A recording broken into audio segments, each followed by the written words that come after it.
Good evening friends, मेरा नाम रितेश है। मैं एक सर्टिफाइड डायबिटीज़ एजुकेटर हूँ और पिछले 10 साल से फार्मास्यूटिकल इंडस्ट्रीज़ में काम कर रहा हूँ। और आज मैं हेल्थ सेवा एट होम की तरफ से आप सबों के सामने एक नए टॉपिक के साथ आया हूँ। आज का हमारा टॉपिक है डायबिटीज़, डाइट और कैसे आप एक अच्छे लाइफ़स्टाइल के साथ, एक अच्छे डाइट के साथ अपने डायबिटीज़ को आप बेहतर तरीके से मैनेज कर सकते हैं। डायबिटीज़ होने का ये मतलब नहीं है कि आप टेस्टी या हेल्दी फूड या चॉइसेस आपके लिए नहीं बने हैं। आपको एक जो दिमाग में हमारे हमेशा आती है कि एक मरीज़ की तरह आपको जीना है या उनका जो भोजन है वो बिल्कुल ही सामान्य तरीके का है, वो उनकी लाइफ में कोई कलर नहीं है, वो कुछ भी एन्जॉयमेंट नहीं कर सकते हैं, तो ऐसा नहीं है। ये कहीं न कहीं एक मिथ है जिसको हम काफ़ी समय से लेकर चलते आ रहे हैं। बेसिक जो आपको ये ध्यान रखना है कि आपका जो फूड हैबिट या फूड पैटर्न है, उसको आप एक पूरे दिन के शेड्यूल के हिसाब से अगर आप उसको डिवाइड करते हैं, स्प्लिट करते हैं, तो उसमें आपका हेल्दी यानी कि फ्रूट्स, नट्स, ग्रीन वेजिटेबल्स सब कुछ इंक्लूड होता है। अगर आप नॉन वेजिटेरियन प्रेफ़र करते हैं, तो बिल्कुल नॉन-वेज भी आप एक फ़िक्स क्वांटिटी में ले सकते हैं। यानी कि अगर हम सुबह से बात करें, तो आप दिन की शुरुआत जो आपका नाश्ता होता है वो सबसे हेवी आपको करना चाहिए कायदे से, ताकि आपको वो एनर्जी का जो लेवल है वो पूरे दिन तक बना रहे। और ये ही सीक्वेंस आपका दिन भर दिन वो कम होता जाता है। जैसे कि दोपहर में आपने सुबह के कंपैरिज़न में उससे हल्का किया, शाम को उससे हल्का, और रात का जो आपका डिनर है वो पूरे दिन भर में सबसे लाइट होना चाहिए, ताकि आपको इंडाइजेशन का प्रॉब्लम ना हो। और जो सुबह का आपका ब्लड शुगर यानी फास्टिंग ब्लड शुगर आपका रेंज में हमेशा रहे। अगर आप ओवर ईटिंग करते हैं या फिर काफ़ी फ्रीक्वेंट हर थोड़ी-थोड़ी देर पे खा रहे हैं, तो उससे भी इम्पैक्ट पड़ेगा और आपका ब्लड ग्लूकोज़ काफ़ी तेज़ी से बढ़ सकता है। तो दिन की शुरुआत में अब हमारे पास ऑप्शन क्या हैं जो हम खा सकते हैं? सवाल ये है। तो सबसे पहले तो जो आपके डॉक्टर होंगे या डायटीशियन या न्यूट्रिशन जो होंगे, वो आपको एक बेहतर तरीके से चार्ट तो बिल्कुल बनाकर देंगे, ये आपको वर्बली भी बता सकते हैं। लेकिन इस वीडियो के माध्यम से भी मैं आपको बेसिक्स बताना चाहूँगा कि पहले आपको ये पता होना चाहिए कि हमारी जो ऐज है उसके हिसाब से रिक्वायरमेंट क्या है।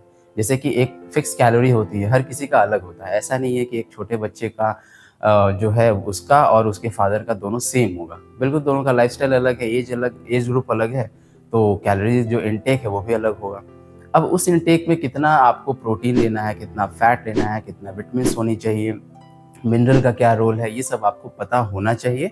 इसके हिसाब से आप इसमें थोड़ा बहुत 19-20 कर सकते हैं। अभी सुबह से बात की जाए तो ब्रेकफ़ास्ट में यूजुअली लोग जो है हाई फाइबर लेना पसंद करते हैं, ताकि दिन के शुरुआत से ही आपका शुगर बहुत तेज़ी से ना बढ़े। हाई फाइबर से क्या है कि शुगर आपका स्टेबल रहता है और बहुत तेज़ी से फ्लक्चुएट नहीं करेगा। हाई फाइबर के साथ-साथ मिड मॉर्निंग में आप जो है कहीं न कहीं फ्रूट्स या नट्स दोनों आप ले सकते हैं, डिपेंड करता है आपके एपेटाइट के ऊपर और आपके डाइजेशन के ऊपर कि अगर आपको खाकर बहुत ज़्यादा पेट हेवी लग रहा है या आपको लग रहा है कि मुझे अब लंबे टाइम तक खाने की ज़रूरत नहीं है, मुझे भूख नहीं है, तो उसको आप अवॉइड करेंगे। आपको फिर मिड मॉर्निंग की जगह आप उसको इवनिंग में ले सकते हैं। दोपहर की बात की जाए तो कभी भी खाना खाते हैं तो चबाने का जो पैटर्न है इसके ऊपर आपको ध्यान रखना चाहिए कि खाना प्रॉपर तरीके से चबा के खाएँ। हड़बड़ाहट में नहीं खाना है, जल्दी-जल्दी नहीं खाना है, और एक बार में जो कार्बोहाइड्रेट्स वाले कंटेंट है उसको साथ में नहीं लेना है। जैसे कि रोटी-चावल आप दोनों एक साथ नहीं ले सकते हैं, या फिर अलग से ब्रेड भी आपने ले लिया, फ्रूट्स भी ले लिया, तो एक बार में 3-4 कंटेंट को ऐड ऑन करके नहीं खाएँगे। आपको नहीं पता है कि उससे शुगर कितना रेज़ होगा, या फिर इंटरनली बॉडी में जाने के बाद वो किस हिसाब का केमिकल रिएक्शन करेगा, ये भी आपको नहीं पता है कि कौन से 2 फ्रूट एक बार में साथ में नहीं लेने चाहिए। उसके साथ में मुझे और क्या एडिशनल नहीं लेना चाहिए। जैसे बहुत लोग हैं कि दोपहर को या फिर ब्रेकफ़ास्ट के बाद दूध को प्रेफ़र करते हैं, तो वो कितना हेल्दी है, नहीं है, इसके ऊपर भी आपको समझ होनी चाहिए। मुझे कब लेना है, कितना लेना है, क्वांटिटी के हिसाब से। शाम की बात की जाए तो आप बिल्कुल लाइट्स इवनिंग स्नैक्स ले सकते हैं। घर का बना हो तो अच्छा है, मतलब बाहर के प्रोसेस्ड फूड के ऊपर आप फ़ोकस नहीं करेंगे, या फिर कुछ भी ऐसा जो इंस्टेंट रेडीमेड हो रहा है उसके ऊपर आप नहीं जाएँगे। चाहे वो घर का बना हो या फिर हेल्दी, इवन जैसे स्प्राउट्स की मैं बात करूँ, या फिर घर में जो भी ऑप्शंस आपके अवेलेबल हैं उसको ही आप हेल्दी तरीके से बनाकर खा सकते हैं। बहुत ज़्यादा तेल मसाले की ज़रूरत हमारे दिन भर के रूटीन में नहीं होती है। अब रात की बात की जाए तो जो डिनर है वो सोने से बिल्कुल 3-4 घंटे पहले हमेशा करना चाहिए। ये आप ध्यान रखेंगे, अगर आप बेड 10-11 बजे जा रहे हैं तो 7 साढ़े 7 तक आपका जो डिनर है वो हो जाए। फिज़िकल एक्टिविटी का रोल आपको सुबह-शाम हमेशा पता होना चाहिए, और इसके साथ में जो वाटर इनटेक है इसके ऊपर भी आप काम करेंगे।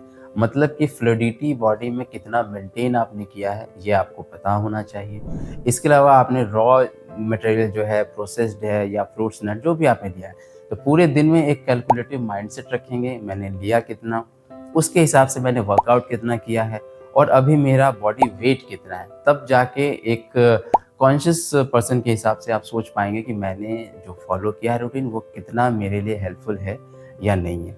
तो जिस तरीके से मेडिसिन आपका एक बहुत इम्पोर्टेंट रोल प्ले करता है डायबिटीज़ को कंट्रोल करने में, उससे डबल हेल्पफुल है आपका ये डाइट का पार्ट। तो डाइट का पार्ट अगर अच्छा है, उसके बाद आपका मेडिसिन का पार्ट अच्छा है, फिज़िकल एक्टिविटी है, तो तीनों का कॉम्बिनेशन से ही आप इस कॉम्प्लिकेशन को आसानी से मैनेज कर सकते हैं।